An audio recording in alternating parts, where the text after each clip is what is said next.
Top of that morning, top of that morning, top of that morning. Welcome to episode 8 of the More Life podcast, and on episode 8 we get into a few controversial topics.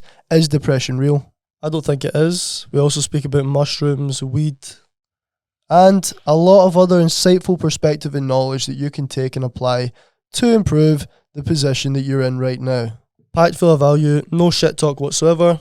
You can take so many away things from this podcast, so remember, get your popcorn ready, cunts, and enjoy the fucking episode. Let's go. So we'll start with some controversy. Is depression real, Kyle? In my opinion, depression is not real. And it doesn't mean to say that people can't be depressed or be in a depressive state. But if you look at someone's life that has depression, and obviously just before we start talking about this, we've grew up with a mum diagnosed as being clinically depressed, so we've been around it quite a lot. We've been around someone that's had that and doctors telling them they've had it, so we've got our fair share of experience from the age of 0 to now. So depression is not real, in my opinion. It's a state of mind, and you can be depressed 100%. There's so many factors that come into someone having depression or being depressed, right? From trauma when they were younger, stress, environmental factors now, again, different things like their habits, their diet. So many different things, your sleep can be causing you to feel depressed. And I think if people were to take more of a zoomed out approach to their life and reflect and look at what they've got going on in their life right now and identify the things that are stressing them out, aren't allowing them to be positive and the most healthy version of themselves, it would probably give them a much better idea of why they are depressed. What do you think? I would say depression is real, but it's not something that, well, clinical depression, to start with that, clinical depression, I genuinely do feel like your hormones could be at such a level of imbalance that you do genuinely feel so depressed and low. And when you go to the doctors, they give you a questionnaire to answer, because I've been through that, not secondhand, I've been through that. They give you questions to answer. If you answer them correctly according to what they align with clinical depression, you're then diagnosed with clinical depression. And obviously we are kind of indoctrinated to believe what the fuck doctors say, so we're going to listen to them and go, oh yeah, I've been diagnosed by a GP that probably has crippling anxiety themselves. I don't know, I feel like clinical depression is definitely real, but I don't think it's something that can't be changed. I feel like if someone's depressed, right, and you say that person has depression and you're calling that depression, then to an extent, yeah, it is definitely real. But I don't feel like the way someone would have like autism or ADHD or Asperger's, I don't feel like people have depression. I feel like there's obviously things that have caused you to have depression. It's not a case of you're born with depression or you can't do anything to fix it, because when people say I have depression, it's almost like they're making it their personality fucking trait. I'll play devil's advocate as well. Imagine I'm someone that has been diagnosed with depression. I'll literally just go back and forth with you, just as a little exercise. But I went to the doctors and they told me I'm diagnosed with clinical depression.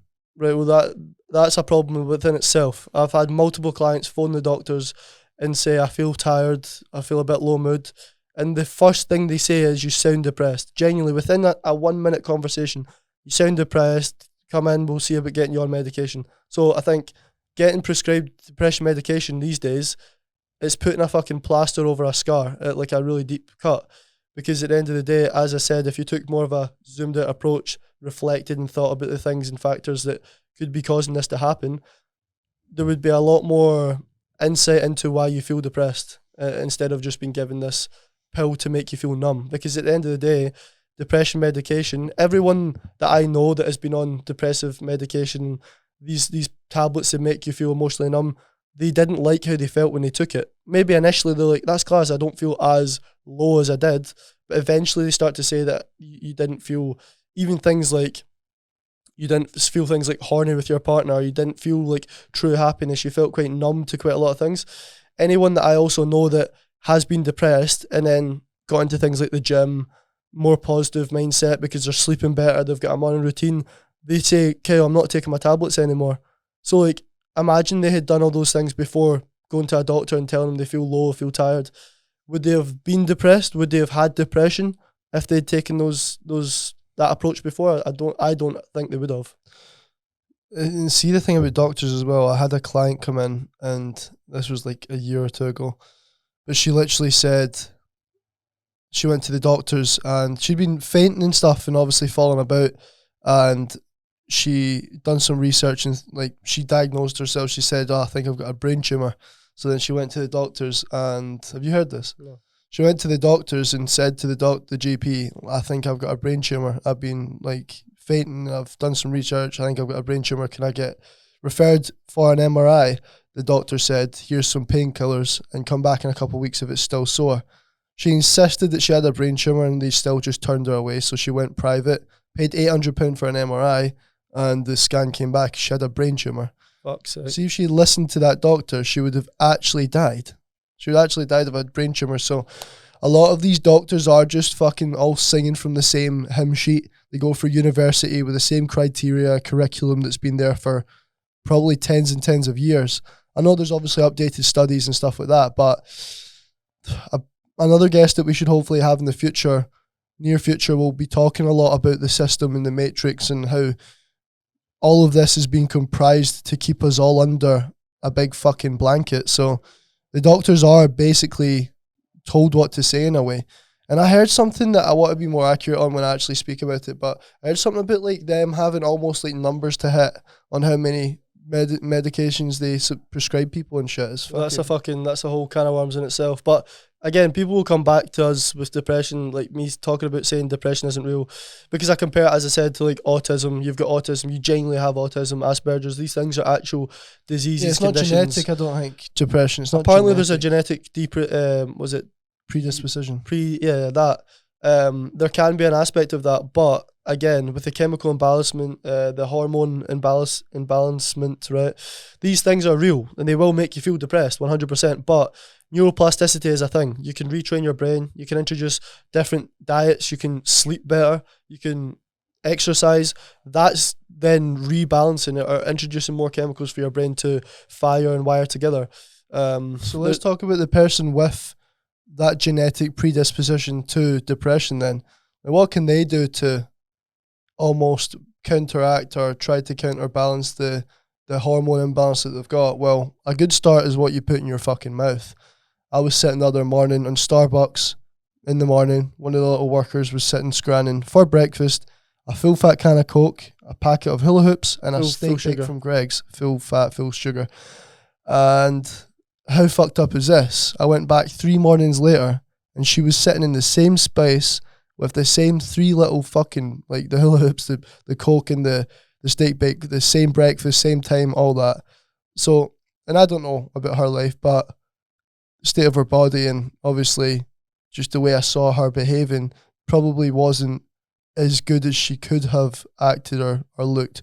But a lot of it comes down to what you eat. Like your gut microbiome is something that has a lot of control and responsibility over hormone balance, hormone function, hormone regulation, and what affects your gut, what you eat. So if you're eating too much sugary shite, you're eating all this processed, ultra processed food, then expect to feel shite. How many people have scranned a McDonald's and feel like fucking just dying after it? Like there is such a level of depression you feel from what you eat sometimes, just even, not even in terms of I feel depressed, but in terms of I don't feel like moving, I feel tired, I feel this, I feel that, sluggish. That sluggish tiredness definitely starts to relate for me into feeling a little bit more down, a little bit more depressed. I know when I'm eating clean, I fast quite a lot, and the reason being is because I feel like too many carbs and too much food when I'm trying to bulk, it affects my productivity and how I can think and how I can function. So to think that people are eating like that on a daily basis, like it's not a surprise that some people have depression, and it will genuinely be what they consume and they eat, what they eat, who they're speaking to, the content they consume. But back to the people with predisposition to depression. Well, yeah, we could go back to them, but I was going to say, if we're speaking about depression and I'm making a bold statement that depression isn't real, or it's at least not as a certain thing like Asperger's, autism, these kind of things, let's think about the things that you can do to make sure that you're not that depressed person. If you know anyone that's depressed, and let's say it is real. Yeah, let's say it's real completely, right? Depression is real. Let's think about the things that you can do to optimize your life to make sure that you don't have depression, or you can at least get rid of it or deal with it, right? So, like Jack said, diet. huge fucking part of it. Pretty much one of the biggest parts of it. Sleep. Again, sleep is a fucking superpower if you conquer that. Sleep is such a big part of it. I do trains with my clients. We've got this big checklist of how you can optimize your sleep. If you're doing all those things to optimize your sleep, again, you're giving yourself a good chance to not be depressed or feel depressed. Another one is exercise. Okay, your physical state and how you look, a lot of the time, your appearance, that again, it could be taken as quite superficial, but a lot of the time, how you look dictates how you feel, right? Again, it could be as small as how your eyebrows are all bushy, you've not got a fade, or it could be you've got a big gut that you fucking hate having. So exercise, okay, physical appearance, another fucking huge factor to it. Another thing that you could think about is environment. Okay, so your environment, you could be around a lot of negative people that are making you feel like there's no point and there's no motivation, making you feel fucking low. Another one could be your job. Okay, it's not fulfilling you. You feel like it's not serving you at all. You feel like there's like a lack of purpose in your life and things like that. Again, that could be another big factor of it. People will say back to me as well, I've had this before, well, why do famous people get depressed and why do famous people kill themselves? And because there's still something that's not balanced in their life. There's still something, they're getting too much of something and not enough of something else. So it doesn't really matter if you're poor, like the fucking bottom end of poverty, or you're the richest person on the planet. Depression can still exist if you've not got all these things checked off and checked on a list. Yeah, is there anything else you could think about adding to make sure someone's like, because to be honest, again, self-talk. I was just about to say that. How the fuck you speak to yourself? I genuinely was speaking, I speak to like, obviously I see like 40 clients a fucking week and a lot of them are new clients. So when I ask people questions, inherently they do resort to negative talk. They put themselves down first before giving themselves a chance to be able to accomplish what they're speaking about. Negative self-talk is genuinely, I think, a Scottish thing as well. We're also fucking inherently pessimistic, but a lot of it, I think, generally comes down to environment. So even like the weather, we wake up most of the time, it's pissing outside. And the only thing to counteract that pishy, fucking dark, grey clouds, the weather, is ourselves. So, and a lot of us are we all are emotional, survival instinct based fucking human beings. So it just takes that awareness to know your emotional reaction doesn't always need to be the thing that you listen to. It generally all resorts back to human nature and how we actually react to stress. So when we look outside and it's a shitty day, you're either going to think, oh, it's a pure shite day today, and start to portray that negativity into your fucking, how you speak to yourself and how you see your day going. Or you see, oh, it's a shite day today outside, but there's more time for me now to sit inside and graft or do X and Y. Like, look for the opportunities within the negativity. Don't take that negativity as the be all and end all. And yeah, self-talk's a fucking huge thing. I don't know why. Like, I could look at myself in the mirror and I could definitely look at myself and think, you could have bigger arms, you could have bigger this, bigger that. You could maybe have slightly better this, slightly better that. But why not look at the things that I actually like have good, or what I think is good about me? We always wake up in the morning and straight away into the mirror, we're looking for the spots, we're looking for the little fuck ups. But why are you not stepping back and looking at you as a whole and appreciating what you've actually got, as opposed to, or what's right as opposed to what's wrong? A lot of what we do is we look for what's wrong. And it's not a bad thing if you seek opportunity through looking what's wrong, working to improve. But a lot of people just look for what's wrong and stop there. No, 100%. And see, when you're saying about the negative self-talk, the thoughts that you feed your brain, right? There's a saying in neuroscience, cells that fire together wire together. So if you're constantly firing these negative thoughts into your brain, right, you're wiring together these negative pathways in your brain to be more negative, to be more pessimistic, to have more doubt, to have more fear. So someone that is depressed or has depression, right, that person, okay, although right now it might not feel like it, they can choose to feed their brain with more positive thoughts, right? And the more familiar you allow your brain to get with positive thinking, right, you get a new voice in your head that says, I can.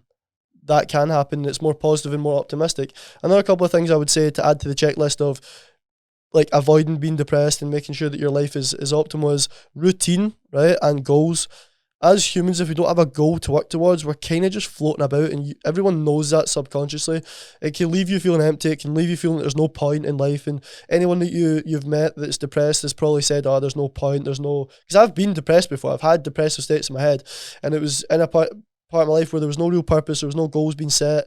I felt like I was kind of living below my potential and means of like ability to actually live. So routine and goals, and if we just check them all off, so you've got diet, you've got sleep, you've got environment, you've got self-talk, okay, again, what you feed your brain with. Word choice. Again, word choice, exactly, the language that you're speaking. You've got routine, you've got goals. I think if all them things are getting ticked off and you're really like dialed in, the people around you, as I said, that kind of comes into environment. If all those things are checked off and they're all really like there to serve you in your life, feeling depressed becomes a lot more difficult. And I would argue that if you're ticking all of them off, depression doesn't exist in your life. Purpose is probably covered within that, but even strip it back to the fucking caveman days where genuinely all they got to wake up and think about was foraging for things to make a fire, food. So basically they wake up and they're like, right, we need to go and hunt and kill an animal. We need to go and forage some berries on the trees. And they've got, obviously I don't know what it was like back then, but I presume there was obviously fucking kids that they had to think about protecting and going out and doing their dance to get the animal hunted and killed and brought back and cooked and fucking feed the family. If you strip away them having to go and get food, them having to survive essentially, there was really no point in them fucking living. So what are you doing to make your life worth living and make it worth putting effort into your life? A lot of people I see half-arse their life, and what happens, they get half-arsed fucking results from it.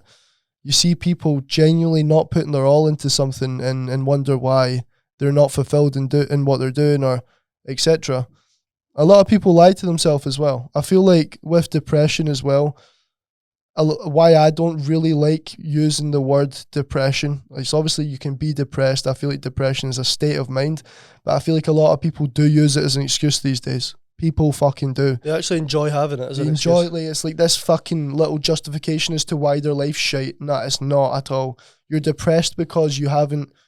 This is obviously very individual. Some people, I genuinely feel like they've been through enough trauma in their life to start to cause these fucked up imbalances in their chemicals, their hormones in their brain, etc. And that's different. I feel like trauma can definitely fuck up the balance of your hormones. Yeah. But for the people that get into a depressed state of mind, for the people that can remember not being depressed before, that transition into being depressed a lot of the time, if not all the time, start to try and reflect and see where that depression started to come around and try to identify parts of your life that you could improve. And see if you get to the end of improving every aspect of your life and you're still depressed. That doesn't exist. Then maybe you do have a severe imbalance in your brain that a bit of cognitive behavioural therapy, a heavy trip on mushrooms. Well, that would be part of fixing yourself though. So maybe that's something you need to resort to, but I feel like until you've tried to improve every aspect of your life and what we're talking about, you don't really have depression as a complete reason or even excuse as to why you are depressed. Because I used to be 18, and I actually remember thinking back right now when I was 18, like crying myself to sleep. Like telling myself, like, what the fuck is the point in this? What's the point in living? We're all gonna die. Like sitting looking at my girlfriend, sitting watching her like fucking breathe and sleep and thinking like it's so fucked up how we could just all die at any fucking second. Like these thoughts were going through my head and it did give me such fucked anxiety and like actually depression. Yeah, I was like, what the fuck is the point in doing this? But then you start to strip it back and what I do now is reinforce gratitude. Gratitude is the fucking most powerful thing you can combat stress with and depression with, and genuinely every fucking day I wake up and I just say how fucking grateful I am for my health, for the basic essentials, and it starts to almost feel like everything else is a bonus, and then it takes almost a little bit more stress off of the then things I need to do for the business that day. I start to change my words from I've got to do this to I get to do this, from I'll try to I will, from what if to fucking I'm talking shite now. Well, let's reflect though. I was going to cut you off there because let's reflect on why the fuck you were probably depressed at that fucking age. For example, 18 was around the time that I had that kind of depressive state. I was working as a KP in a kitchen getting paid £4, 5p an hour. Are you fucking mental? And the amount of weed we smoked was unacceptable. Like we genuinely, it was maybe like some days we'd be fucking rolling about 6 fucking gram fucking joints with no tobacco in it, full green. Wake up and the first thing we think about doing is rolling a joint and smoking it and probably not consuming anything good. And that's frying your dopamine system as well. So another thing that comes under routine and goals that the kind of checklist that I mentioned there, your routine is habits, right? So if you get the habit of waking up and scrolling, right? Frying your dopamine, you're getting all these kind of cheap dopamine hits and you're getting no real kind of deep, genuine dopamine hits from exercising, helping other people, like being grateful, as Jack said. You're getting nothing that's actually like truly fulfilling. That's going to be frying your dopamine, and when you've got no dopamine, you've got no what the fuck is the point. You've literally feel like there's no point to doing anything. There's no drive to move forward. So that's us covered depression. The next kind of controversialist topic that we're going to talk about Before we move on from the depression part, I just want to just like literally within the next 30 seconds, I'll conclude what I wanted to just make a point about. People with trauma-based depression, potential actual imbalances from genetic predisposition. Cool. Exert every area of your life through improvement and really, really trying to push everything. And if all else fails, then yeah, dabble into maybe therapy, mushrooms. But then if you're literally around the right people, do everything that we're talking about, I don't think it's possible to feel depressed. Even if like that chemical imbalance, you might be that 0.01% that's actually fucked with it, but if you do what we just said in the last 20 minutes, you'll cure your fucking depression. You'll fix that imbalancement, like your chemical imbalancements. To conclude, just the people that have depression, probably more through lifestyle and lifestyle choices, do what we said also, and your depression will probably be fucking cured. And if you're stuck on where to go with that and how to do it and the steps to take, me and Kyle are here. Like, we've actually helped a lot of people get out of a rut in their life, even if it's a 1 hour conversation with me during a treatment or onboarding as a client with Kyle. We have genuinely changed people's lives. No, that's why we sit and say this shit as well. Like, to start off, our fucking own mum, like, clinically depressed, to having her own business, to fucking going to the gym, to coming off of her medication, cold showers. She doesn't take fucking medication anymore. But wait, she was clinically depressed. So if clinical depression was the same as autism or Asperger's, you can't just fucking lose it. Like, what's actually happened? There's been a change made there. She was defensive. She was stubborn that she had it. That she needed those pills. She needed this, that. And obviously, slowly but surely, she transitioned out of that state of mind. She done all the things we said. And she saw the fucking light. Yeah. So, and I've had a client come to me, right, and 2 weeks prior to us sitting down in the consultation, she tried to hang herself. Like, and is that not the lowest point in your fucking life? 4 weeks on from that, literally a month on from that, she's thanking me that she's eating good food now. She's in the gym. She's feeling more confident. She sees a lot more purpose in her life. She's seeing her children more. Her son was obviously grown up, but she's seen him more. She's got a better relationship. And it all comes from the things that we just spoke about. So when we were saying this, it's not two fucking dafties sitting saying that depression doesn't fucking exist. We've had a mum, okay, we've lived with that. We've understood it. We've been little therapists our full fucking life, right? That's allowed our mum to change. And we've also had clients that have completely changed their full life around. So let's speak about fucking mushroom and weed, because if you're lost, get in touch.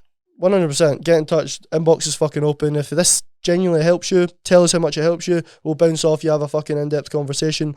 Yes, we're very busy people, but we've always got time for people that genuinely want to better themselves, and the full purpose of this podcast is to do that. But yeah, mushroom and weed, let's speak about that. Often, like, I had a conversation yesterday, right, with people that work in my gym. I don't think they're going to watch this, but the girl tried to compare drinking alcohol to take mushrooms. Like, it was fucking ridiculous. Because I said, like, what's a logical reason to fucking drink? And there's no logical reason to drink. It's either escapism or liquid courage. Okay, change my mind on that. You fucking won't. Okay, because it's either you're escaping reality, you've got this little fucking wonderland when you're drinking, or you need the liquid courage of drinking. You need the courage and the confidence that drinking gives you. So only two reasons you're going to drink. Fucking facts. Yeah, absolute facts. And then they argued social. Sometimes though, I feel it's such a superficial perspective on drinking. Well, they argued it's social. So people that say it's superficial, they say, oh, it's a social thing, right? And I said, well, could you not do the same thing without the drink? But yeah, is that not just the same as like taking mushrooms with your friends? Did I argue that you need to take mushrooms to be social with my friends? It's like, I'm only using that argument because they've argued that drinking's a social thing. But if drinking was such a social thing, you could do it without drinking. Like, no, you wouldn't be able to be social without drinking. Do you know what I mean? So there's no real argument. But when we're talking about mushrooms and weed, right, because that comparison was made to drinking, how many people do you know that sit and really dig into their insecurities and dig into their ego and dig into bettering themselves when they're drinking alcohol? If you can come to me and say that you've sat and had a fucking productive chat and drink, here and there it does come out, but it's very fucking unlikely. People are running away from that shit when they're drinking. Mushrooms, if we speak about that as the first topic, probably one of the best if it's in a good environment, you're around the right people, you're in the right headspace, you're not going into it with any crazy expectations. Mushroom is a life-changing fucking thing that you can go through as an experience to really zoom the fuck out. If I tell you about an experience that I had on mushrooms, again, maybe not the best environment, but we were up at this abandoned college, right?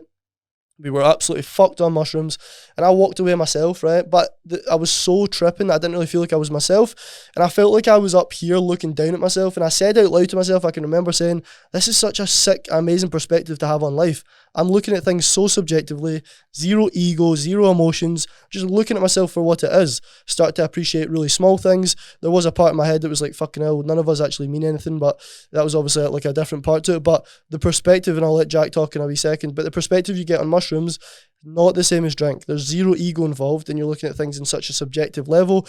If you have been avoiding something recently, right, and you take mushrooms, the real reason to why you've been avoiding that is going to come up, right? And that's a fucking powerful topic to come up for you to make a big, powerful change in your life. That's just one aspect that you can dig into when you're on mushrooms.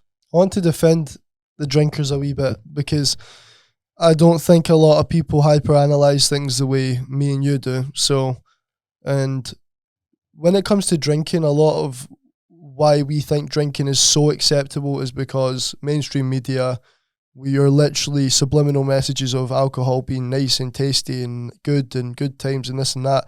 It's drilled into us actually since we're fucking kids. It's a generational thing. For fucking hundreds of years, I'm sure, we've been drinking alcohol to socialise and party. So if you do just start to kind of sit into the social kind of norms of society of today, drinking is a very acceptable, good, positive fucking thing on the surface. But if you do dig a little bit deeper into why you're drinking and actually the effects it has on your body, drinking is poison. It's like, was it Al Ghul? Spirits. Yeah, no, that's don't say that perspective. Yeah, so our boy Essen, shout out to Essen at Boxer's Booth, he went to, not going to fucking quote it, he went somewhere, right, for this like kind of retreat kind of thing, right, and I don't know if it's Hindu, think it is, but alcohol means Al Ghul, which means the ghost, and obviously you've heard of drink being called spirits. When you drink alcohol, they believe that you're actually possessed by the spirits. So for example, you know a boy, a girl maybe, but they've drank alcohol, they've cheated on their partner, but they're not actually someone sober that would ever cheat on their partner. It's because they've been possessed by this spirit. The perspective on that's pretty powerful because again, we've both had a lot of fucking experiences with alcohol where the person acting like they don't usually act has this look in their eyes where it's actually not them. They actually look fucking like a teddy bear. And you're trying to speak to them and they can't fucking hear you. They're punching walls, they're smashing fucking glasses, they're doing things that are out of character, and then the next day they're filled with guilt, they're filled with fucking shame and this horrible feeling, right? And it's because drink's fucking taking them over, and that's why I would argue that shrooms is not like that at all, because shrooms, if anything, it breaks all the egos. It completely destroys anything that you're doing to protect yourself, and it fucking exposes you, and that's why shrooms can be dangerous for the wrong person if they're not ready for that experience. A little funny fucking story, Matty, I'm going to expose you, boy called Matty, Polish Matty. We went to a fucking rave, right? Took mushrooms. The boy thought he was gonna die. He in the rave, I'm starting to enjoy it. Good tunes are kicking. I'm like, fucking hell, this is class. Look round and this boy's looking at me as if he's just seen fucking demons, right? It's like, bro, this isn't good. I'm gonna die. I need to go. I'm gonna die. He started to try to run out the rave. Next thing you know, we're in a fucking medical room and he's asking my little brother Jude if he's God. Like crazy. Lost his fucking mind, right? So you need to be careful on shrooms. We're not just advocating shrooms for everyone to take. You need to be in a good position and be open to that. Like exposed at a rave for your first time is not the best thing to do. Yeah, environment's very important. Sorry for exposing you, Matty, but yeah, that was a bit crazy, that fucking experience. But just to quickly touch on the alcohol again though, because people watch this. Everyone drinks. Like a lot of people. I had a client come in and he was like, I watched some of your podcasts, fucking class, didn't even know him. So people generally will watch this more than we think. With alcohol, we have this fucking predisposed acceptance to it being just the norms. It's something we all do. And when you differ from it, you're a bit of a weirdo. I'm not coming out for a drink. No, not take a wee line. Like, you're the fucking weirdo for not taking a wee bump of fucking sniff or like going out for drinks or if you turn down whatever.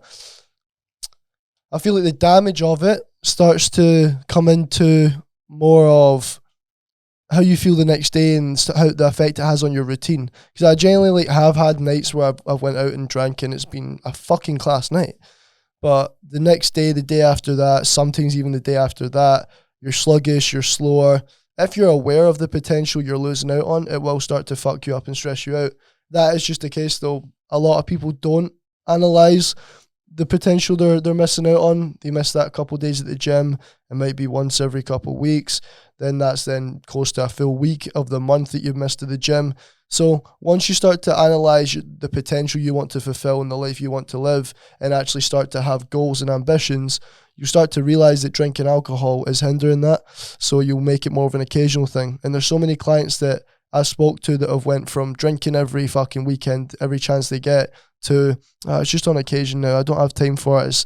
It fucks me up too much. It messes my routine up, this and that. These are the kind of people we want to work with. The people that actually want to take control of their life and fulfill their life and not just blind themselves with alcohol, because genuinely you can go out and have an amazing night drinking. You could even go out and have an amazing night every fucking weekend and drink. But if you're aware of the potential you're missing out on based on how it makes you feel the next day and blah, blah, blah, and even the fucking people you start to hang around with. I don't know why, but inherently the people that drink are out every weekend. There's never deep intellectual chat. Every time I've been there, it's been superficial small talk. And the reason being is because when you're drunk, you're in this weird, clouded, faded state where just everything's amazing. You're just looking, I love you, bro, fucking, this is fucking, like, that actually feels good. Couldn't tell each other they love each other when they're fucking sober, though. Yeah. And one thing to help drinkers, right, every weekend, most of the time you're probably taking a little bit of fucking gear as well. Even if you're not and you're drinking, you've got this really high and you're fucking, and you get that depressive state Monday, Tuesday, right? And everyone says depression Tuesday, whatever you call it. It's because when you go out, right, you get this big spike in dopamine, you get this big high in dopamine. And then after the weekend, what you do is you get a low in dopamine. Just that's how dopamine works. When you get a high, expect a low after it. And because most people aren't aware of the low, they're just in this depressive state for a couple of days. Oh, it's just a hangover, it's fucking brutal. If you expect it, right, what you can do to keep your dopamine levels high, set something in the middle of the week, or Thursday maybe, to look forward to so you can keep those dopamine levels a little bit high, and think about them before you go out and drink, right? What this is going to do, it's going to allow your brain to kind of look past the big high that you're going to get at the weekend, and it's going to keep your levels of dopamine high going into the week because you get something to look forward to. And even if you're going to be hungover, feeling a bit fragile, you're not going to have that low in dopamine. Just a little tip for you if you're experiencing that fucking low. Let me ask as well, do you feel happy? I'll try to say, do you like being present and being in the moment and actually enjoying life and its little luxuries of just being healthy and having your family around you and all that kind of stuff? Because when you drink, it's typical that you don't remember that night. And if you do, it's a bit of a blur. There's no sense of presence when it comes to alcohol. You feel like you're in the moment, but then you wake up the next day and you're like, what did I even do last night? You actually don't remember a fucking fraction of it when you actually get proper drunk. I don't mean go out and get a wee bit tipsy or whatever, but most of the people that go out and get full of drink, like if I was to ever drink, like on holiday with the boys or whatever the fuck, I generally can't just drink a little bit. I do just get fucking wrecked. Like all or fucking nothing. There's like a plant pot next to the booth that we bought, and I was just spewing into it, not giving a fuck, like just waiting, like fuck. So yeah, presence is something that you don't get when you drink alcohol either. You definitely turn into this fucking alter ego almost. No, you do. Your ego comes out. You're that liquid courage. You feel like you can fucking take anyone. Yes. But see, what I think's interesting, me and Jack have recently networked and acquired a new couple of brothers, right? Kieran Riley, barber, fucking legend, love that cunt. Scott McClure, businessman, fucking legend on his shit. They were both weekly drinkers, right? But what I think is fucked up, right? You're going to go out and drink at the weekend because everyone around you is doing it, but you actually know that you don't want to do it. And that's a lack of self-respect. But you're the kind of people that me and Jack fucking love working with, because when you see the light and when you get opened up to this level of consciousness, you're more aware, you're more fucking switched on to what your purpose is, and you've got more of a driven approach to life. You love life more than you ever have in your fucking full life, right? Like, you get this feeling of like, fucking hell, this door's just been opened. And that's what we do with clients. We work with people that have that low level of consciousness, that are drinking maybe just because people are around them. But as soon as me or Jack get involved with you and we start speaking, we give you the opportunity to look at different options and find more of a purpose in life, which I love fucking doing. And even thinking about Kieran, right? Open up a barbershop, right? Absolutely fucking smashing it, right? Big fuck off barbershop, really, really good. Downstairs, back room, everything, right? when we've been speaking to him recently, he's been like, mate, I've had these things in my head for years. I've just never acted on it because I've never had anyone around me to act on it with. And right now, if you're someone that doesn't have those people around you, try to maybe do it yourself, right? And as you start to do it yourself, you're going to attract people that are on that wavelength. Trust me, it will happen. Just like Kieran has. Like, we've met Kieran recently and he said, bro, I feel like because I've been thinking about this and I've switched the mindset, I've just kind of attracted you guys into my network, and I love the fact that we're all boys now. So have a bit of hope. If you don't really want to do that, still have those people as friends, but limit the time you're spending with them if it doesn't serve you truly, because you know it doesn't. Like, there's a voice in your head that tells you that you know you shouldn't really be drinking that much. And as soon as you listen to that voice, your life is fucking amazing. You see the light, it's crazy. Have you ever spoke to someone or just done a workout or done something that's made you feel almost a bit invincible? Like anything you can put your mind to, you can fucking smash it. And then you go home and you get back into your house, or you go back home into like the fucking workplace or whatever, and slowly but surely your mind just closes back down into where you are, and you're in that little more zoomed in place where, like I did have that drive, but now like feels a bit harder, it feels a bit further away to like do that little task that I wanted to do, or improve that little part of my life that I wanted to improve, or start that business. That's because your environment, completely your environment. We were sitting last night with our boys in this room, and I said to them, I said, boys, do you realize that most people don't have this? And they're like, have what? And I said, we're sitting in a room together, talking about productive conversation that allows us to elaborate on thoughts and move forward with things that we're doing in our life, and be so productive in our conversation that every time we speak, we're moving things forward. A lot of people don't have that environment to elaborate on thoughts and grow their ideas and all that kind of stuff. So it links all the way back to the depression side of things. I feel like some of the biggest things you can do is change who you're around and make sure the people that you speak to are speaking and conversating about things you want to fucking speak and conversate about. Like a quick little tip to eliminate a lot of shit out of your life is only talk and speak about things you want to talk and speak about, and only hear and listen to things that you want to hear and listen to. And that'll cancel out a lot of fucking people that shouldn't be in your life. I had a client in yesterday that was telling me, I went for a coffee with this girl I used to go to college with, and just to show her how to use like a PT app or whatever. And long story short, she started telling me about how much shite this girl was saying to her, and how negative she was, and talking about other people that they know, and just talking shite about people. And I said, the mistake you initially made was meeting up with her, because she was just telling me about how it was a waste of time and she had to lie about having a client to leave and all that. And I was like, the first mistake you made was agreeing to go and meet that person. You knew, if you were to ask yourself honestly, like, does this person deserve my time? Are we going to talk about things that I want to talk about? No. And it's not that you shouldn't hear out your friends and the shit they're dealing with. That's shit you should want to talk about and hear about, your friends' problems and worries. But yeah, just really be so aware of what you're talking about and what you're listening to, because you are what you consume, and what you eat, and what you listen to, and what you say, and what everything. Because what you say as well is what you consume. Like, you're genuinely saying something to then hear yourself saying it to then consume it. If you were, for the third time, if you were to go and consume fucking negative chat, for example, right, you'd be selfish by not going to consume that negative chat. But I would argue that you're actually selfish by going to consume that negative chat, because what it does do is it sticks to you, and it causes you to be more negative. And then whoever you speak to next, whoever you meet next, you're more of a negative cunt to, right? But brother, I want to speak to you, the person that smokes too fucking much weed, because we've both been there, right? To just change the topic to weed. We'll probably do more about shrooms, right? Like as an actual topic, because we don't want to just fucking say the odd thing about perspective. We actually want to probably dig into it and how it affects your brain and stuff. Right, take a while to speak about shrooms deeply though, right? So speaking about weed though, right? But people smoking too much weed at the moment, right now, you know, when you smoke that joint, you're not going to do the thing that you said you were going to do. You genuinely go into this state where you know you should be doing this thing, but smoking weed allows you to be complacent, right? If you're doing that too much at the moment, all you're going to be doing is having a constant state of guilt, constant state of stress. We've got this threshold of stress that we get to, right? And that's when, I don't know, some people cry, some people go mental, some people punch a fucking wall. When you're smoking weed all the time and you're not doing what you know you should be doing, your level of stress is just here, just below the threshold. So that's why when you go into your room and something gets in your way, or your chair doesn't move because there's a shoe on the floor, you kick the fucking shoe and you get fucking raging. It's because you're at this threshold of stress all the time because you're smoking too much weed and you're avoiding the things you know you should be doing. So a tip for you, if you want to get into a better headspace, if you want to serve you in your life a little bit more, put effort involved in order to get that reward of weed.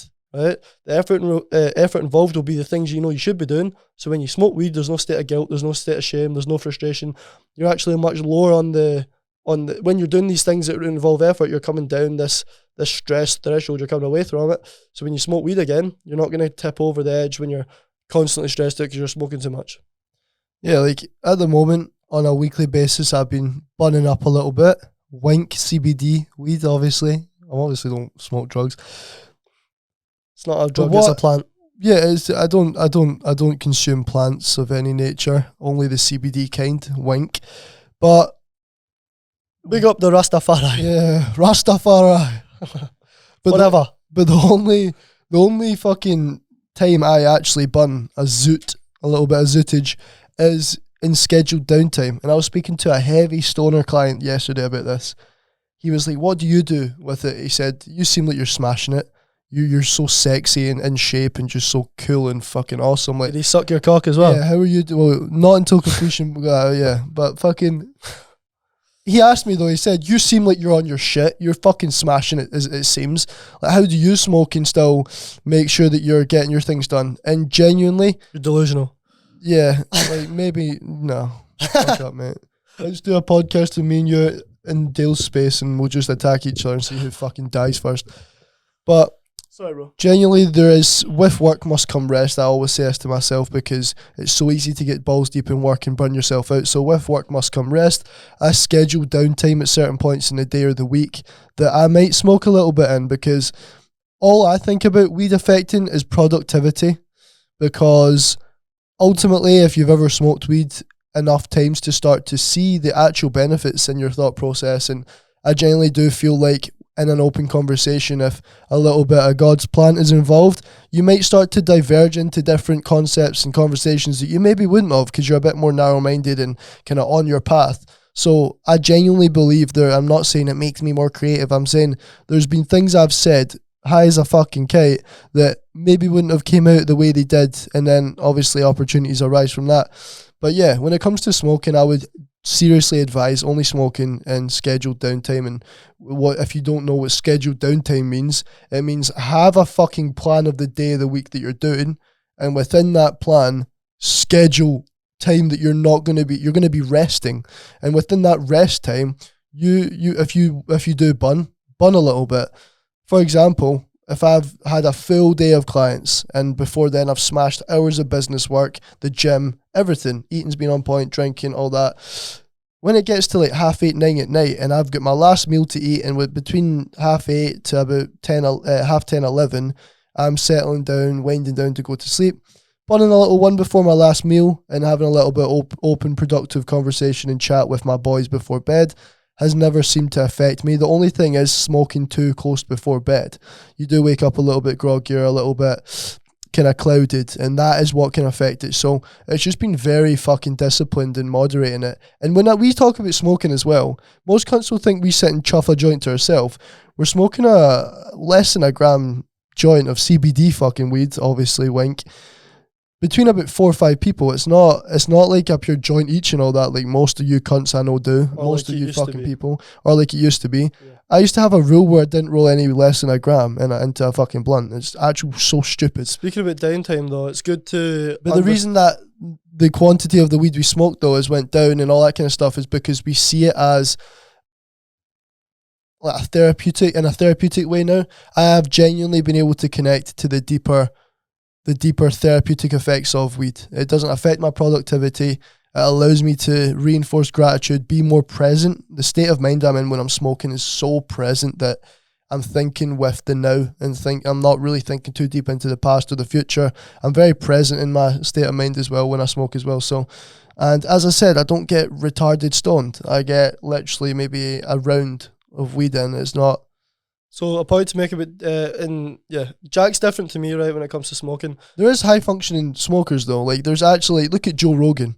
I know he probably didn't smoke all through his career. He probably fucking did actually. And you look at him, he's ultra successful. He smokes on his podcast, and you listen to the intellect that comes from his mouth after smoking. Doesn't change. It doesn't change. His eyes maybe look a bit more fucked, but what he starts to come out with is just is intellectual, isn't it? It's actually mad. It doesn't affect him. Yeah, it doesn't affect me in any way. It's personal dependent, 100%. Regarding downtime, though, you need to have effort involved to get that downtime, so there's no guilt attached to the downtime, right? To speak about weed, though, to play the devil's advocate with Jack, weed for me, right, in quite a lot of situations will make me more antisocial. It'll raise levels of anxiety. It'll raise levels of overthinking, right? There's a part of it that can be negative, right? So there's not just like weed lets me chill out all the time. Like if you smoke at the wrong time, for example, in the morning during the day or whatever, or in like a social environment, or it's like cold outside and you're smoking, it can make you feel quite shivery and quite anxious and quite antisocial. So there's parts of that to it as well. And when I smoke as well, yeah, I can have a really intellectual conversation. Me and Jack, we're going to maybe do like a smoking podcast where we do this and we smoke before the podcast just to see kind of what the fuck would happen. We know that we can still speak wisdom and stuff like that, right? But there is negative sides to it, 100%. Like you need to understand that if you're smoking, you need to analyze yourself. So the way that Jack can smoke, I can't smoke the way Jack can smoke, and then like Jack will smoke, and I actually disagree with him. Like, mate, you're fucking delusional. Like I said a minute ago, like how the fuck are you smoking and getting that done? I think you're lying to yourself. But maybe it's just because I can't do that. It's a personal thing. Do you know what I mean? It's definitely a very, very independent thing. But let's switch the focus from the weed to something else, because we've spoken about that, and obviously we can speak more about it when we're actually doing a blazed podcast. We kind of started with talking about who we worked with at the start of that fucking whole point. Yep. And so Jack, who do you work with? Who are the people that you in 2024 are going to work with? Because a big part of your job and enjoying your job, getting fulfillment, is working with the right people. So I've been working with clients for well over half a decade now, and I've come to realize that a lot of the clients that I work with, the clients that I work with that have the biggest effects and improvements and benefits from my work have seemed to be athletes. And they're not just athletes competitive in their sport. The definition of an athlete, what was the definition of an athlete? Someone who is proficient in a given sport or any other sort of physical activity. So if you're not looking at yourself as an athlete right now because you're not competitive in your sport, you're not a fighter, you're not a swimmer or a footballer, all that, then start to realize that if you do gym on a 3 to 5 plus day a week basis, you're starting to have that lifestyle and activity levels of that of an athlete. If you're devoting 3 to 5 plus days a week towards any given sport or physical activity, you are then living the lifestyle and activity levels of an athlete. So what that starts to entail is, as you start to push the capacity of your performance, you then need to start to push the capacity of your recovery. Because if you don't, say for example, you are doing high rocks at the moment and you're training 3 to 4 days a week high rocks, and maybe in amongst that you're going for an extra couple runs, etc. So you're probably active 5 to 6 days a week. And you're not doing too much recovery in terms of heat exposure, cold exposure, stretching, mobility, those kind of things, even conditioning work, so like stability exercises to help build the stability around your joints for the movements that you're doing, like the fucking wall balls everyone seems to be doing. Don't expect there not to be niggles and injuries creeping up on you. And the joke I made on a post recently about snapping both your Achilles and your knees backwards is obviously complete exaggeration, but don't ever expect to be performing at the same frequency and levels of an athlete that is competitive in their sport and not expect injuries and potential build-ups. Because you think about it, put it into this perspective. Athletes competitive in their sport solely devote all their time and energy into performing at that given sport or activity, and then outside of that time they have time to recover, to rest, to eat well, to sleep well, to all that. All their focus is devoted around their given sport or activity. Whereas the average person like yourself, 3 to 5 plus days a week working out, you're training like an athlete, but you've also got a 9 to 5 job. You might have kids, you might run your own business. There might be times that you're not able to devote enough to the recovery side of things, and that is where the injuries and the niggles start to creep up. So the people that I look to work with are those people, athletes competitive in their sport, and also athletes in terms of the lifestyle they live and the activity levels that they have in their life. Because you guys are actually probably more dependent and would necessarily more need the treatment that I provide than the competitive athlete because of the extra stress of sitting in an office chair all day or the stress of children, etc. So start to consider yourself more as an athlete, because and not a lot of people do, but once you start to realize the stress you're putting your body under, you start to then understand the levels of recovery you need to push. And that's exactly where my work comes in. I don't just give you treatment. I don't just make sure the state of your muscles are restored every time you come to me. I make sure you are equipped with the appropriate knowledge and understanding of what to do on a daily basis and a weekly basis to maintain levels of pain and tension. And that's exactly why I'm going to be launching the memberships that we'll get onto in a little second. Sick. So yeah, athletes aren't just fucking Nico Carrillo, world champion fighter. It's if you're pushing your body to the level of athletes do, as Jack said, you're probably more dependent on recovery and help from Jack because of the fact that you're sitting down all day. Athletes will go through an extensive warm-up before they do a session. You probably won't. Athletes will stretch more and you probably won't. So going to Jack's fucking needed. You do need it, 100%. So yeah, 100%. So, Jack, ask me who I work with. I want to know this. Before I ask you that, I work with everyone at the moment, but the reason I say I'm looking to more work with athletes, both competitive in their sport and the lifestyle they live, i.e. the average worker, probably the person that's listening, is because these people actually do prioritize their health that little bit more, and they do have that little bit more commitment because they have a reason to be. People come to me that don't really gym, and I ask them to do the exercises or give them knowledge or understanding around what to be doing. They come back to me and they've not done a fucking single thing. That shit starts to annoy me.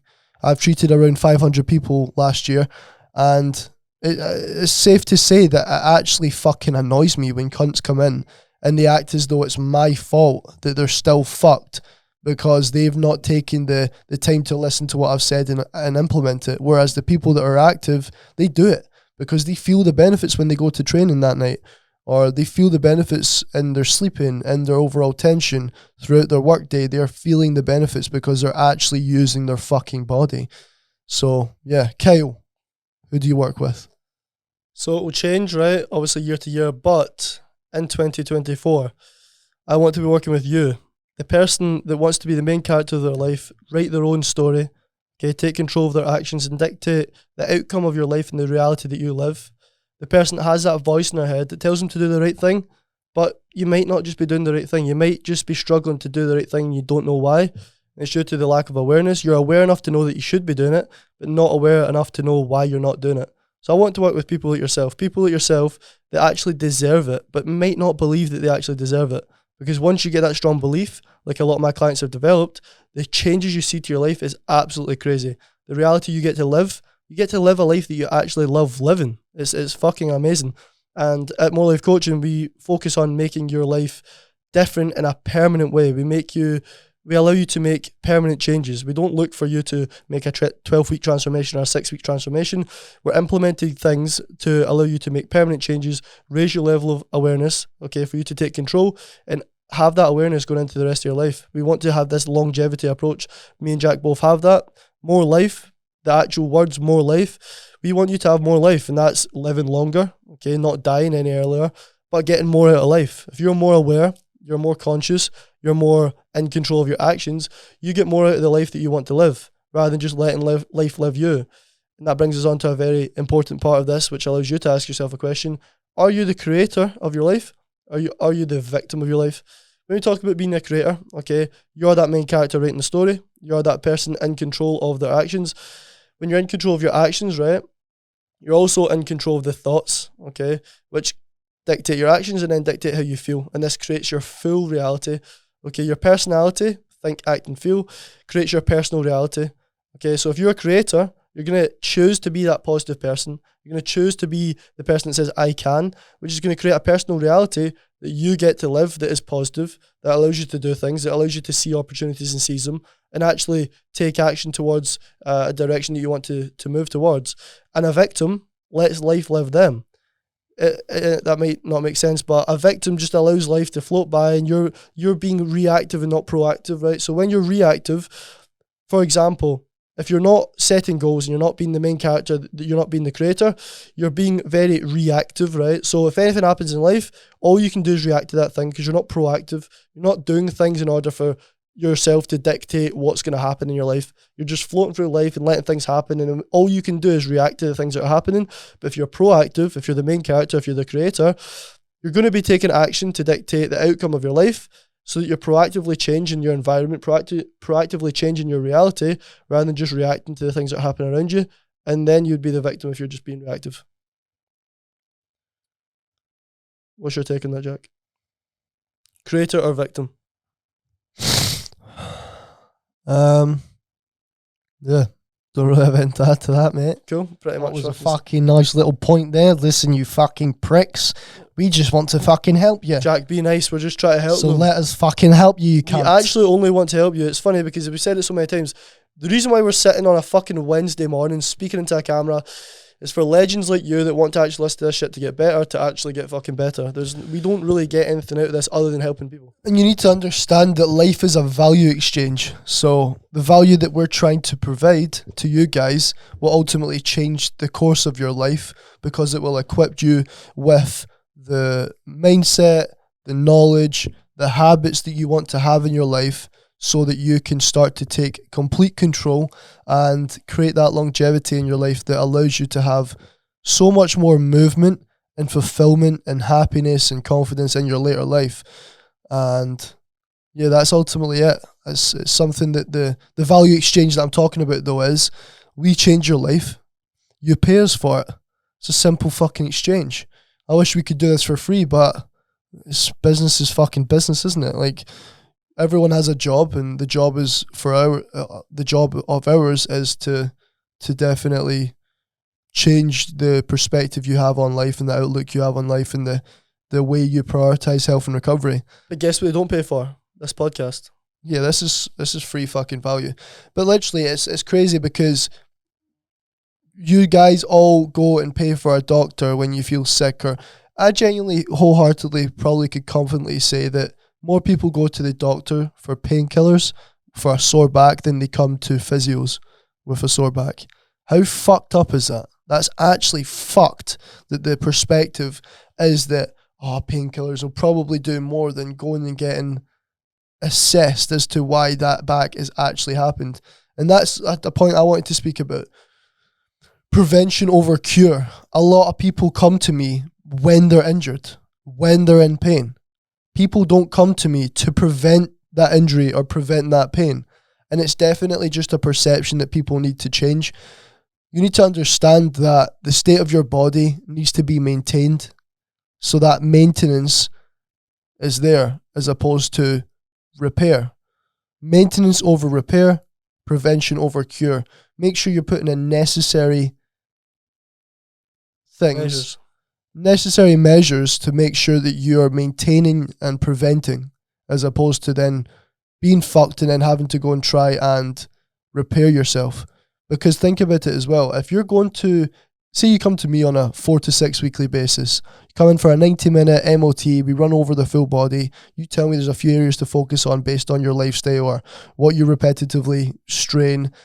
We clear that tension, and then you're equipped with the knowledge to do the little routines in the morning, etc., and maintain the state of your body.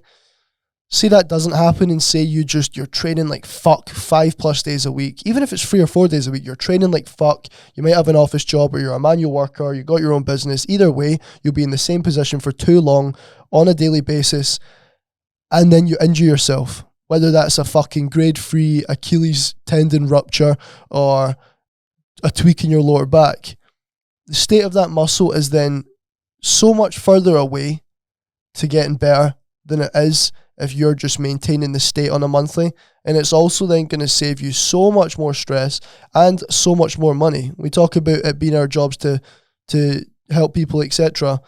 You're going to end up paying me less money if you were to come on a monthly than if you were to have to come for weekly sessions to get a problem cleared or whatever. So, yeah, maintenance over repair, prevention over cure. I think there's a lot to it, but a big part of it is perspective. So it's the time horizon people view their life and their health on, right? So if you're thinking, right, I've got a bit of a tight back, I'll be fine for another fucking year. I'm not going to actually have to get treated for another year. But if you open up that time horizon and think, right, okay, for the next 10, 20 years, I want to be mobile, I want to be strong, I want to be fit, and you take more of a longevity approach, you're going to be thinking about that prevention. You're not going to be thinking about the cure. There's a podcast I watched recently. It's about medicine 2.0 and medicine 3.0, right? So the medicine 2.0 perspective is you've got a cold, you go to the doctors to fix a cold. You've got cancer, you go to the doctors to get chemo to fix it, right? They don't think about prevention, right? So the time horizon on the perspective on medicine 3.0 is all about prevention. It's all about, right, in 30, 40 years, what can we do now to make sure you never get cancer or to make sure that you never have this Alzheimer's disease? It's that perspective is literally the only difference is changing the time horizon that you view your life and your health on. And as Jack says, as we spoke about before, people are very short-sighted with their lives, right? So you're thinking, I can go another few days without having to fucking stretch or whatever. Like you're literally pushing things off until you need to fucking fix it. Whereas if you prevent it, if you maintain this level of flexibility, mobility, strength, then you're maintaining a level of fitness and mobility that you'll never have to actually fix because you're maintaining a good high level that allows you to live a life that you fucking want to live and you get more from life like we speak about. I don't think people realise as well. I don't think people realise that a lot of people come into me with an injury and a lot of what they say is, yeah, it's got too sore, I had to do something about it. It's got too sore, I had to do something about it. That's the problem.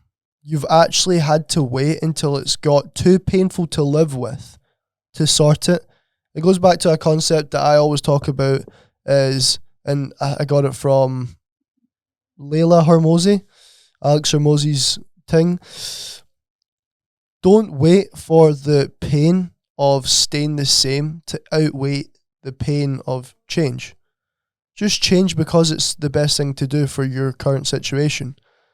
So, therefore, don't wait until the pain in that lower back is too sore for you to carry on living your daily life to then go and get it fixed. Just go and get it fixed because it's going to put you in a better current situation anyway. You don't need to wait until you can't use something or you lose something to then try and get it back or try and fix it. If you're actually aware of, right, I've had this lower back pain in my lower back for 5 fucking years now. Like, go and get something done about it. But that is the problem as well. We grow up in this school system that there's no education on prevention over cure, maintenance over repair. There's no education on how to maintain the state of your body. Nothing on that at all.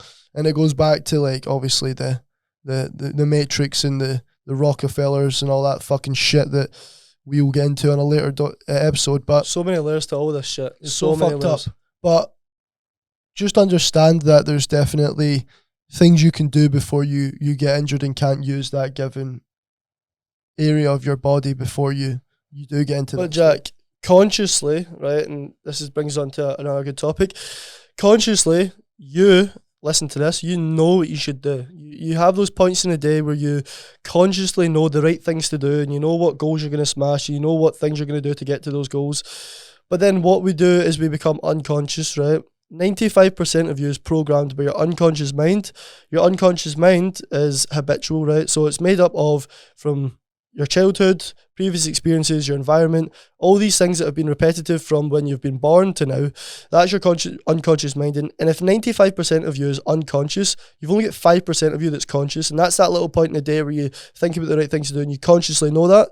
So the goal is to become so conscious of your unconscious mind that you never become unconscious, right? And that is constantly reflecting, constantly being more aware on a daily basis, giving yourself time to think, what thoughts do I want to feed my brain with? what goals do I want to smash? It's constantly reflecting and keeping your awareness high enough that you're on this conscious level, that your unconscious brain doesn't just always take over. Yes, a big part of you, right, is unconscious, 95%. But to untrain that unconscious side without going too deep into it is repetition. If you on a daily basis are reflecting, if you on a daily basis are setting goals and ticking off goals, you're repeatedly doing the things that you need to do to untrain your unconscious mind that tells you not to do the goals, that allows you to not do the things you know you should be doing. And you need that repetition, okay, to retrain your unconscious mind so that when you do become unconscious, your body just knows what it needs to do. It starts to do the things. And that's why, again, even on days where me and Jack don't feel that we're really on the ball and smashing it, we'll still eat the food. We'll still go to the gym. That's our unconscious mind that's doing that without us actually having to consciously think, because of the years and years and years, the repetition built up of doing the things we know we should. And when you get to that point, you don't need to rely on that conscious brain as much for things like eating well and going to the gym. But a lot of people have an unconscious mind that tells them to eat shite or be lazy or not brush their teeth. Fucking, do you know what I mean? Things like that, genuinely, people don't have to. We don't need to consciously think about brushing our teeth. It's something that you've done since you've been a wee fucking child, I hope, right? And unconsciously, you know that you need to wake up and brush your teeth. There's no fucking conscious thoughts about that. You wake up, go and get a toothbrush, brush your teeth with a toothpaste. It's an unconscious part of your brain. So you can kind of see by that example how there's a lot of other things in your life that are happening right now that is part of your unconscious mind. But you need to become conscious enough to not let that unconscious mind control your full fucking life. What's even more fucked up about people coming into me with injuries is that throughout the process of then getting to that injured state, they've chosen things over the state of their health to let them get into that state, i.e. probably alcohol, probably junk food, probably other subscriptions that they might not even use. And there's a very simple fix to sorting this out. And it's making health your number one priority. And the cool thing about making your health your number one priority is that once you do that, you become a much happier, healthier person. And the knock-on effect that'll have on everyone around you will completely change the energy that you feel on a daily basis. And once you do that, you genuinely will start pushing forward and improving your life in ways that you didn't before, because you didn't appreciate something as precious and as little or as big as your health. It genuinely comes down to priorities. When you start to people watching this probably don't even have fucking priorities. Make a list of your top 5 priorities. Don't even number it. Make a list of your priorities. Like, what do you prioritize in your life? And don't even say, what do you want to prioritize? Literally make a list of what you physically prioritize right now. So, and what I mean by that is, for me, my number one priority is actually my health. And then family and business and all these other things and kind of thing going kind of all the way down. But one thing I'll always prioritize over everything is my health, because genuinely without your health, you don't have anything. Take away your health, you're fucking dead. Simple as fucking that. So everyone's number one priority should be their health, because it doesn't just give them a better life, but gives everyone around them a better life as well. And you love your family, don't you? So why wouldn't you want to be happier, healthier, and live longer for them as well as yourself? So make health a number one priority and see your life change for the better in ways that you could only fucking imagine. But Jack, you smoke. How's that healthy? So there's a process. Well, obviously, the smoke I consume isn't really anywhere near affecting my lung health when it comes to the actual physical exercise I do. Your lungs naturally flush themselves out when you do cardiovascular exercise. So I'm treating clients all day. I'm starting to do a little bit more cardio shit in the morning. My lungs are flushing themselves out for how much smoke I actually consume. It's like a couple tokes, like 10 tokes max a day, if that. That's not a lot of smoke for the exercise that I do. So you look at Andrew Tate, I know he only smokes cigars, right? But there'll be smoke going into his lungs from the cigars. He got his lungs checked in their perfect condition because of the amount of cardiovascular exercise he does. So that's my answer to that. But I think, it's all to do with... But I would never choose a joint over my lung health. No, you couldn't. Yeah, if you told you I had fucking COPD, you wouldn't keep smoking weed. But again, we don't expect everyone listening to this to have 100% on your health or 100% on awareness, like, because it's not really realistic. I think having 100% on your health, 100% on everything is not really realistic. But if you've got like 80%, right, of this all fucking tied in, and you've got a little bit, 20%, a little bit of bullshit, you're not going to be in a bad position in your life. You're actually probably going to be in a better position than some people that have 100%, because people that have 100%, right, they're either 100% in it, 100% out of it a lot of the time. I don't think me or you are 100% on every single thing. I think there's I know what you mean definitely in terms of what, like I'll have a cookie on a daily, weekly basis. there's things that we do to allow us to adhere long term, and we're not always. Yeah, there's days where we're 100% on it, but that downtime, right? That's an example of not having 100% working days every single day. It's like there's beneficial things out with doing the work, doing the awareness, the healthy diets to allow you to do more of the healthy diets. Yeah. It's all about this long-term approach. Again, open up the time horizon. You get people all the time that start a fat loss journey, right? And they smoke fags, they eat shit, they don't gym at all. And what do they do on the January 1st, for example, right? That's a very good example. They stop smoking straight away, completely, eat healthy straight away, gym 5 days a week. 3 weeks later, give them 3 weeks to be generous. They're not doing any of those things anymore, and they fell off the fucking bandwagon. So, yeah, we are preaching this to make the majority of your life this, but it's not like 100% do that, because it's not sustainable long term. No one in the fucking world does anything 100% and sustains it. Anyone that's done that probably ends up having mental health issues, ends up fucking killing themselves, or just has or if they unhealthy. can't handle it, they're autistic. Like, look at Andrew Tate. He's actually on it all the time. But I genuinely feel like he's autistic. All of his vlogs are sitting drinking, getting pissed, and fucking talking shit to each other. Like, to be honest, no one's on it 100%. Like, this shit that we're all talking about is not about being 100% on it. It's just the majority of the time do the right thing. The majority of the time be aware. The majority of the time look after yourself. And the majority of the time you're going to have a fucking sick life that you love fucking living, mate. You just have to make sure the sacrifices you make on a daily basis outweigh the pleasures you consume on a daily basis. There just needs to be more on the side of sacrifice for long-term improvement and creating a life that you want to live and the person you want to become. No one can say they want to be a man with physical tits on them. No one wants to be that. But it's environmental factors, lifestyle, mindset, perspective that allows them to fall into being a fat, smelly cunt. So, and to flip that, no one wants to be a girl with a back that just runs down straight. You've got a long back, big stinking gut, right? Imagine from the side your belly fucking fills your top more than your fucking arse fills your fucking leggings. That's fucking wrong. And that's what we call a gunt, right? See, when your gut meets your cunt, that's called a gunt. But yeah, we'll end this podcast. Imagine having a gunt though, like an actual big fucking fat gut. Like, and it's not even about how you it is. A big part of it is how fucking horrible you look. But and the reason actually I can sit and say this is because I'm sitting here with a vest on. You can't see my fucking belly because I've not chosen to let the pleasures outweigh the sacrifices. It generally is a choice at the end of the day as well. I always maybe sometimes feel a bit guilty or bad, like maybe starting to like slag fat cunts, right? But you were never a fat cunt before. Maybe your parents let you eat. Obviously, you see all these fat children nowadays. I was sitting on the plane to Tenerife and there was this little fat child, like really, really fat, like fucking Michelin man arms and shit. And she was sitting scranning like a fucking family-sized bag of Magic Stars. And her mum's just like, she starts crying again. Her mum just gives her, like, I think it was like a packet of fucking Quavers or something. Just giving her food.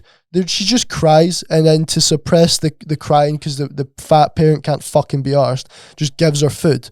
Like, if you're a parent that actually does that, you need shot in the fucking head. I genuinely think it's child abuse. Oh, it's selfish, horrible fucking idiots doing that. Fucking selfish, fat, lazy, smelly cunts. And I'll say that on my fucking chest. If you're someone that's selfish enough to let their child get really fat to the point where it's affecting their health, you need fucking dealt with a pair of knuckle dusters or a fucking baseball bat to the head. You really do need a fucking lesson taught to you, and it's not a nice little sit down lesson. It's a beat you within an inch of your life and tell you everything you've done fucking wrong. But let's end the let's end the podcast just speaking about a couple of important things that are very valuable to you and things that can change your full fucking life. So the first thing being would be, Jack, you're starting memberships that's all about changing the game of physiotherapy, changing everyone's lives that are involved in it. What the fuck is a More Life membership? So More Life memberships, something that I've been building over the last year, something that I'm taking a lot of time and putting a lot of sweat equity into, because I believe that when it comes to health and recovery, it's not just about showing up for a treatment session or, on Kyle's case, showing up for a workout and following a program. It's about completely changing your perspective in the way you see life and the way you prioritize your health and recovery. And you can only really do that if you're given the appropriate knowledge and perspective to do so, and accountability. So the More Life memberships are all about giving you the accountability, the convenience, saving you the time, the effort that you would have to put in to get everything I'm going to give you within the More Life membership. It's something that will give you the power to stay on top of your tension, your pain, your movement for the rest of your life. And this is something that will be a permanent change.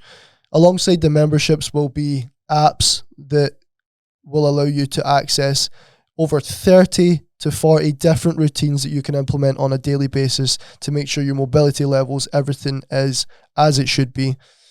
Is going to be another app with an education platform filled with videos and content that will give you the power to identify your habits, understand what habits are, change your habits for the better according to health and recovery.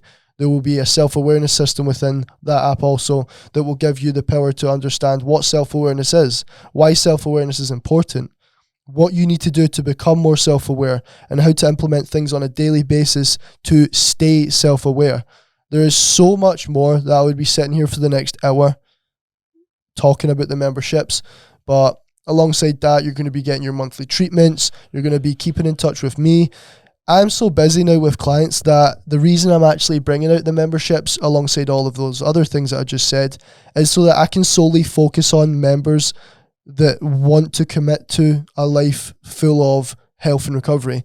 And my attention and my focus is starting to disperse a bit too much just because of the clients that I'm starting to see, the amount of clients. So the memberships will allow me to stay on top of the chosen few that get to become a More Life member and make health and recovery a part of their life for the rest of their life. So if that's something that interests you, obviously I'll be doing a lot more promo about the membership and be getting up people on calls to run through everything, because as I said, I'd literally be here for an hour. But the reason I feel like no therapists have done the membership type stuff as well is because a lot of physios, let's be honest, just want your fucking money. They want you in and out the door, do a good enough job for you to come back. But I have such a deep level of empathy and sympathy that I want to give people the full service, the full package. Something that I've not seen any other therapist in the UK do, because I believe it's a lot of time and effort that you're not getting paid for, that a lot of these people are not willing to do. But that's something I'm definitely willing to do. And alongside that, once you become a member, there are so many little perks. On a quarterly basis, me and Kyle are looking to take people out to Marbella, Tenerife, retreats with the More Life community. Alongside that, there's going to be so much more that I'm building on myself as a therapist. There'll be different little services and treatment methods that you will get access to for free as a member that non-members will not. And yeah, the coolest thing about it is once the slots of the memberships are filled, that's it, filled. You'll need to be on a waiting list. And the value that this is going to give you for the price you're going to pay, you will feel stupid saying no to the offer if you are one of the lucky people that get on a call with me. So, yeah. Amazing. So much fucking value. End it on that. We've got so much more to speak to, but it's been an hour and a half, so yeah, we'll see you guys next week. Thank you for tuning in. Being fucking legends, I want you to get better. And again, that podcast there, I love the podcast with just me and Jack because it's constant chat the full time. No interruptions, no personal stories. It's all just value and wisdom that you can soak in and take away. In the next episode, we're literally going to either be full of weed, full of mushrooms, or have a fucking mental guest on. So next week's episode is going to be fucking sick. Tune in, cunts.